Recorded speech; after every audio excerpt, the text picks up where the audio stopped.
Assim como o presidente falou, a gente foi colega de faculdade. Eu entrei na fisioterapia, minha experiência era na área estética, que era a minha formação. E eu entrei para me especializar em reumato funcional, né? A ideia de me especializar mais na parte de drenagem, na pós-cirurgia plástica, que era a experiência que eu tinha à época, 7 anos. Mas aí no segundo semestre eu me deparei com a matéria da saúde da mulher. E falando em questão de mercado de trabalho, eu digo que a nossa área ela nunca vai se esgotar. Porque o nosso problema da área é a informação da população. Homens, mulheres e crianças têm assoalho pélvico e as disfunções são imensas, até por desconhecimento. Então, a nossa área ela é promissora, ela vai continuar sendo promissora. E quando eu dou aula em pós-graduação, eu costumo dizer para as alunas, para a gente não se ver como concorrente, porque o nosso colega, ele nos auxilia, porque a área é muito abrangente, e quando a gente se junta, a gente atinge o nosso público-alvo, tá? Então, quem tiver interesse, venha. É uma área muito bem remunerada, inclusive pelos convênios de saúde, então a gente consegue fazer atendimento via plano de saúde, somos reconhecidos pelos convênios. E por que somos reconhecidos? Porque evitamos problemas para os convênios de saúde. A fisioterapia é a primeira linha de tratamento nas disfunções pélvicas e ela economiza muito financeiramente para convênio a partir do momento que ela evita cirurgias, ela evita deixar aquela dispotropia complexa. Só um minutinho. Meninos, para eu passar, vai ficar passando automático? Bom, então em 69, vamos começar aqui. A gente teve a formalização da profissão de fisioterapia. E essa área da saúde da mulher, ela veio se regulamentar agora recentemente, em 2009 e 2011, através dessas resoluções. E a gente ainda tramita junto ao Conselho Regional, junto ao COFITO, a organização dessa área no mercado, né, para dizer o que compete e o que não compete ao profissional na sua atuação. Como eu disse, é uma área muito abrangente, então a gente ainda precisa conversar sobre isso. A ABRAFISME é a Associação Brasileira de Fisioterapia em Saúde da Mulher, é a associação reconhecida pelo COFITO e trabalha nacionalmente por campanhas para inserção do profissional no mercado. Atualmente a ABRAFISME está na campanha por mais fisioterapeutas na maternidade, ao qual o CREFITO 11 é parceiro, se estabeleceu essa parceria e estamos trabalhando junto aos hospitais públicos e privados para a inserção do profissional no trabalho de parto e nas maternidades. Então, a assistência fisioterapêutica dessa área, ela vai na área de uroginecologia, coloproctologia, ginecologia, obstetrícia, disfunções sexuais femininas e mastologia. É uma atuação de especialidade muito ampla. A gente trabalha com crianças, a gente trabalha com adulto e a gente trabalha com idoso. Eu costumo dizer que, meninos, está passando automático. É bom que assim eu agilizo, né, o evento, termino minha palestra antes. Quem fez isso? Tá, eu vou ficar voltando. O que a gente tem de disfunção miccional? Acaba sendo considerado como normal a perda de urina. Então, quando eu falo que falta a informação para a população, falta isso, falta a gente disseminar a informação de que não é normal perder xixi. Infelizmente, a gente tem meios de publicidade que vai para a televisão fazer propaganda da fralda geriátrica, onde eles colocam o slogan de solucionamos o seu problema, use a fralda X. E essa não é a solução. Isso é um paliativo. Pode trazer conforto para a paciente? Com certeza.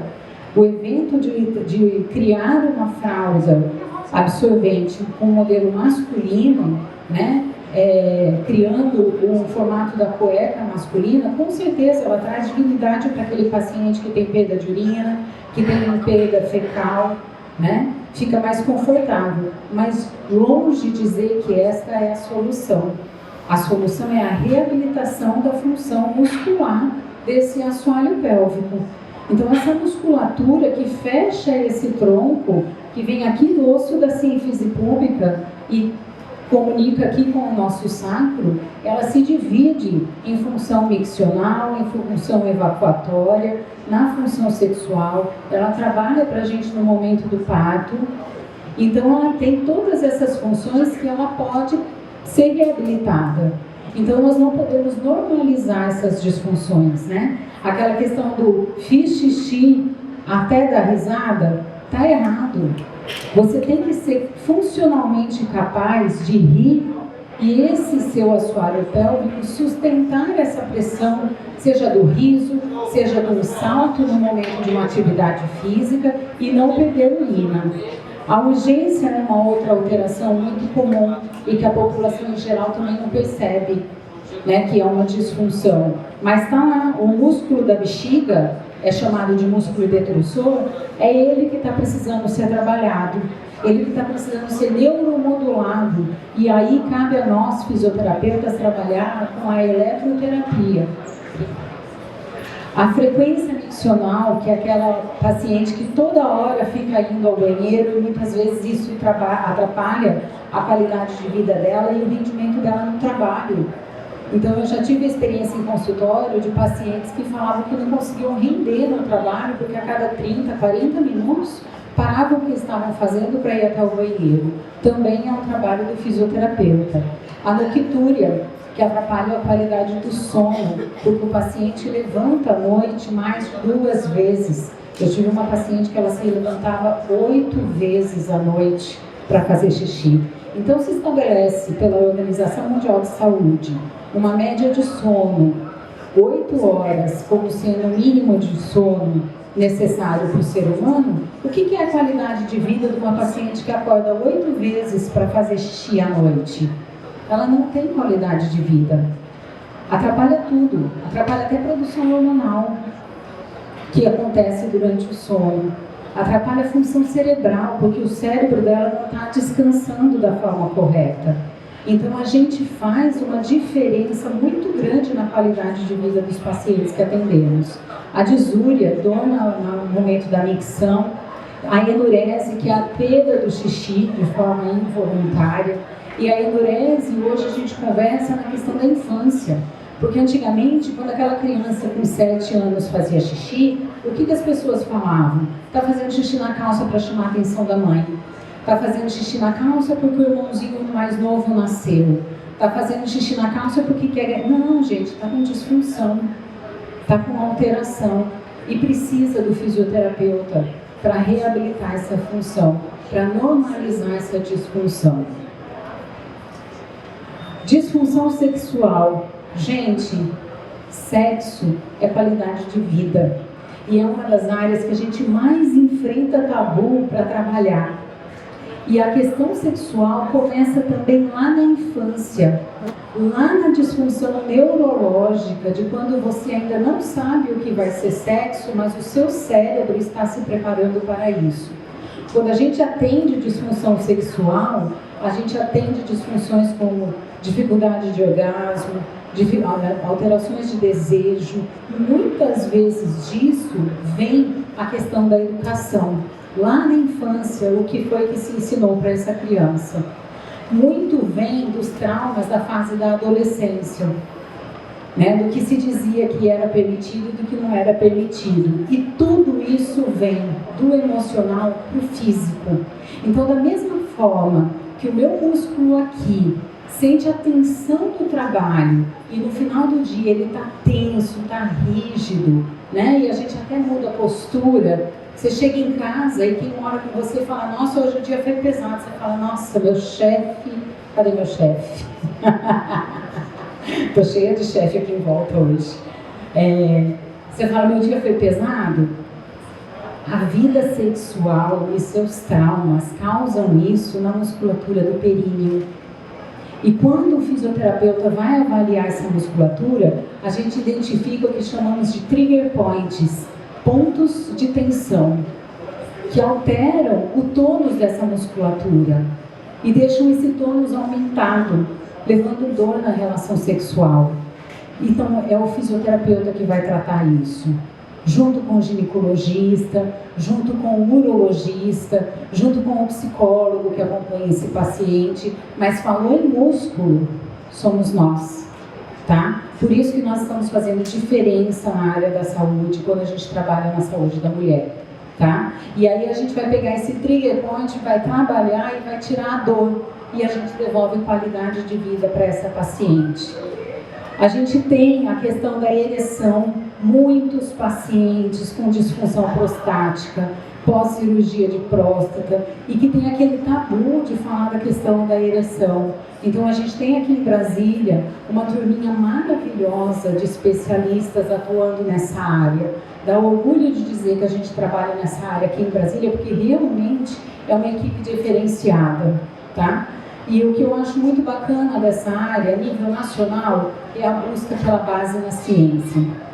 Então, estamos sempre buscando respaldo na ciência para conversar com o médico, de dizer por que a gente vai atuar pré e pós-cirúrgico. Porque se eu tenho uma alteração e esse paciente vai para uma cirurgia de próstata, vai mexer em estrutura muscular, me dê esse assoalho pélvico antes. Deixa eu reabilitar essa musculatura, para que o médico leve uma estrutura muscular saudável para o centro cirúrgico. Seja porque ele vai retirar a próstata, seja porque é o paciente de prolapso, que ele vai reorganizar essa estrutura de prolapso. Eu trabalho com um médico há 11 anos e ele costuma dizer o seguinte: se a gente vai costurar um vestido para festa, você leva uma seda nova ou você leva uma seda já velha, toda esgarçada? É lógico que a gente vai levar um tecido novo, né? Então, por que você vai levar para o centro cirúrgico um músculo que está todo esgarçado? Leva esse músculo primeiro para o fisioterapeuta. O fisioterapeuta vai normalizar tônus, o fisioterapeuta vai trabalhar funcional, aí vai para a cirurgia, se necessário, e volta para o fisioterapeuta para a reabilitação funcional. E com essa amostra de base de ciência científica e eles olhando na prática, o retorno que eles têm de cirurgia é que nós estamos conquistando a confiança não só da classe médica, mas do mercado em si, quando a gente fala do plano de saúde nos remunerando melhor, porque a gente custa infinitamente menos do que o custo de uma cirurgia, sem falar na qualidade de vida do paciente, né? As disfunções coloproctológicas são as mais negligenciadas. Aqui no Brasil, a questão de constipação é altíssima. E, de novo, a gente cai na questão da desinformação. Porque a gente tem propaganda de iogurte na televisão que promete regular o seu intestino. E aí, aqueles fármacos que também prometem regular o seu intestino. A questão é que se eu tenho um músculo pubo-retal com uma alteração de função, onde ele está hipertônus, onde ele está rígido, eu vou ter um paciente constipado, seja criança, seja idoso, seja homem ou seja mulher. Então, antes de eu tomar iogurte, antes de eu tomar fibra, antes de eu visitar um nutricionista, passar no fisioterapeuta para ver como é que está essa saúde retal é super importante. É super importante. E a gente, infelizmente, o paciente chega para a gente no consultório quando a situação já está muito complicada. Então, aqui eu tenho uma tabelinha que a gente encontra facilmente, essa tabelinha no Google, sobre o que seria saudável do tipo de fezes, né? E o paciente chega para a gente quando já está com essas fezes aqui, de bolinha seca. E isso leva a câncer. Essa questão de fazer força para evacuar, né, não é funcional. Então nós precisamos tirar tudo do que se tem no conceito do é normal. Porque olha, na nossa área, é normal não sentir prazer no sexo, é normal fazer xixi na calcinha, é normal ter constipação, é normal sentir dor. Nada disso é normal, gente. Tudo caiu no consenso da normalidade e são milhões de pessoas que não tratam dessa função do períneo. O uso de apoio nos pés deve ser obrigatório para todo mundo. Um banco de uma média de 15 centímetros vai corrigir essa ergonomia da pelve. Infelizmente, quem criou o vaso sanitário não estudou ergonomia de pelve. Então, a gente tem um vaso e vários modelos, né, luxuosos, mas nenhum é funcional para a pelve. Então, a gente não relaxa esse músculo da forma correta, nem para fazer o xixi e nem para fazer o cocô. E depois a gente reclama que ele está em disfunção. Então, é para ontem arranjar um banco, tá? Pede para o marceneiro fazer, compra o banquinho da Leroy. Olha, eu vou fazer propaganda, sem querer. Compra o banquinho que vende nas lojas, lojinha de 99 vende banquinho. Tem 15 centímetros, já é o suficiente, tá? Anismo, dor no ânus. Tem muitos pacientes que chegam com dor. E como é constrangedor, né? Para que você vai contar que você tem essa dor? E isso leva anos para o paciente chegar no consultório, porque até ele vencer o tabu de contar isso para um médico. Os pacientes que chegam no consultório para a gente pergunta assim, há quanto tempo isso te incomoda? As histórias são assim, há 10 anos, quando aconteceu isso comigo. As histórias sempre são de muito tempo, tá? E a gente precisa pensar em qualidade de vida para ontem. A reabilitação funcional pélvica, ela vai passar pela terapia comportamental. Primeira coisa que tem que ser trabalhada, o autoconhecimento. Nós vivemos hoje um mundo de tabus onde o autotoque genital não é incentivado, tá? Mãos limpas, num ambiente privativo, se toque, se conheça.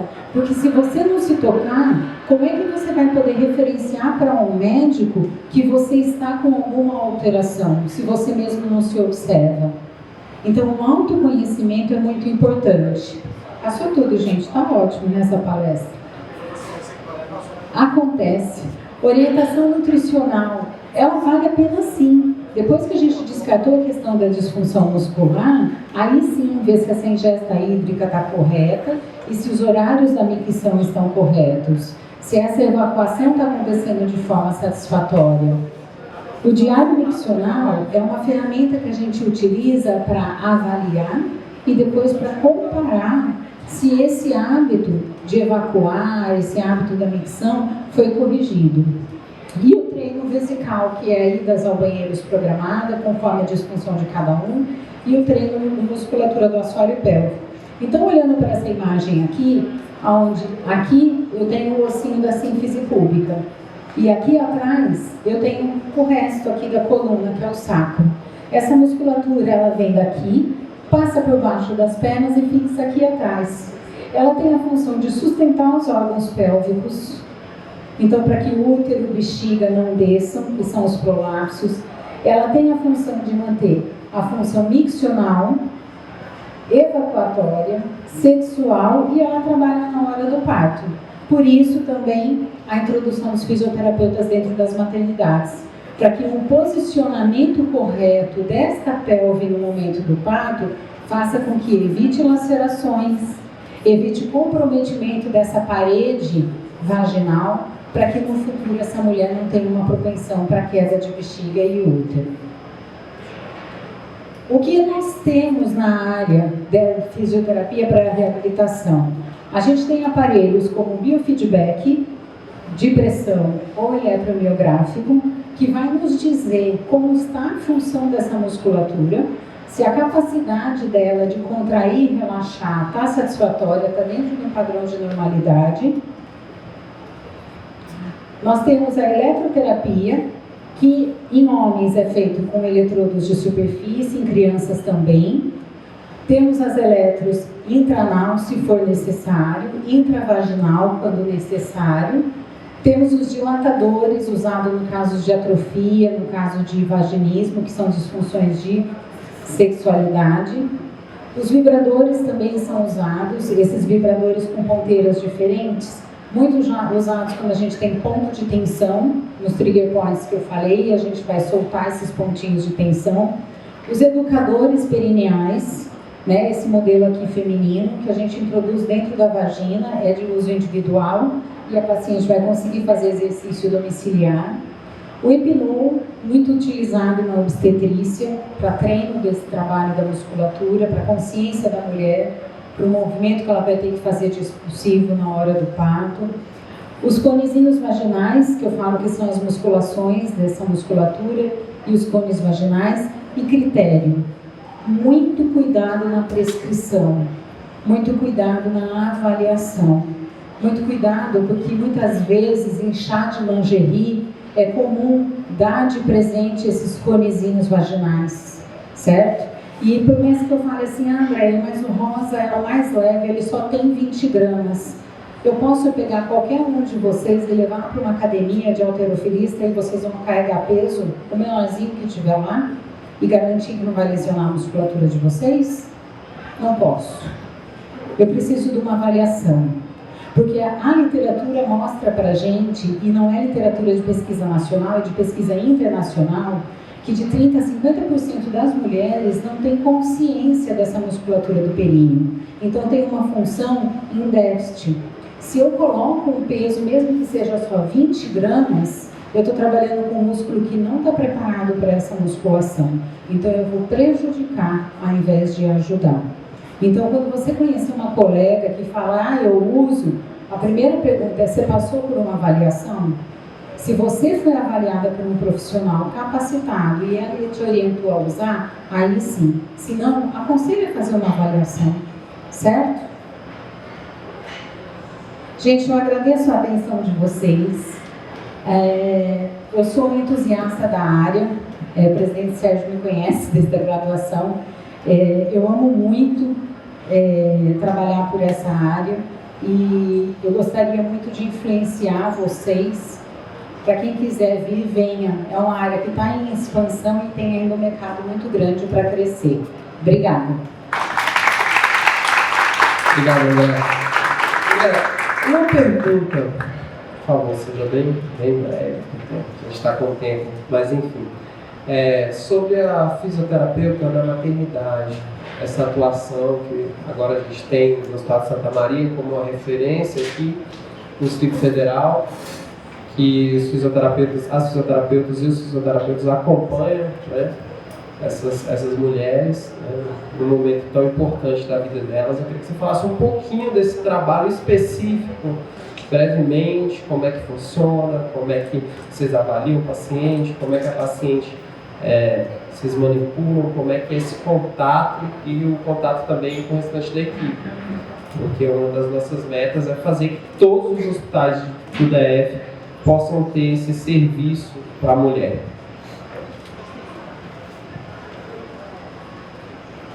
Fala sem me emocionar. O trabalho de fisioterapeuta na maternidade ele é primordial, desde que se falou em humanização do parto, e esse assunto foi falado no Ministério da Saúde em 2012. A nossa luta é grande, fisioterapeuta não estava como profissional primário. Para a gente estar dentro da maternidade tem uma questão legal que se trabalha bastante ainda, e como o presidente falou, pioneiramente no Hospital de Santa Maria o serviço está acontecendo e eu tenho um orgulho enorme de fazer parte desta equipe e de vivenciar centro obstétrico, que para mim era um sonho. E o que é o diferencial? É o posicionamento. Tá? É a gente conversar com essas outras classes, os enfermeiros, os médicos, onde cada um traz o seu foco de objetivo e escuta o nosso foco de objetivo. Né? Então, aquela paciente que antes paria em posição de litotomia, que é a posição deitada, com as pernas levantadas, o que ela fazia, falando da biomecânica? Ela travava esse quadril. Essa musculatura do assoalho pélvico, ela se fechava. O que os fisioterapeutas fizeram quando eles entraram em maternidade? O movimento de nutação, que é o movimento de nascer, é de pelve empinada. Quando eu faço esse movimento e eu libero essa pelve da mulher, a musculatura alonga. Provamos isso com base de ciência. E aí o que nós temos? Menos episiotomia, então menos músculo cortado, menos laceração, um parto humanizado, porque a mulher não luta contra o corpo dela, ela está a favor do corpo dela, porque nascer é natural. Então é um parto menos traumático, é um parto mais humanizado. Então está sendo um prazer muito grande fazer parte dessa equipe. Eu agradeço muito o presidente Sérgio, porque fez a parceria junto à Abrafisme para a gente iniciar esse pedido a todos os hospitais que compreendem essa região, né, presidente? Do DF, do Goiás. E nós vamos ver esse trabalho crescer. Obrigado, André. Obrigado, gente. Parabéns.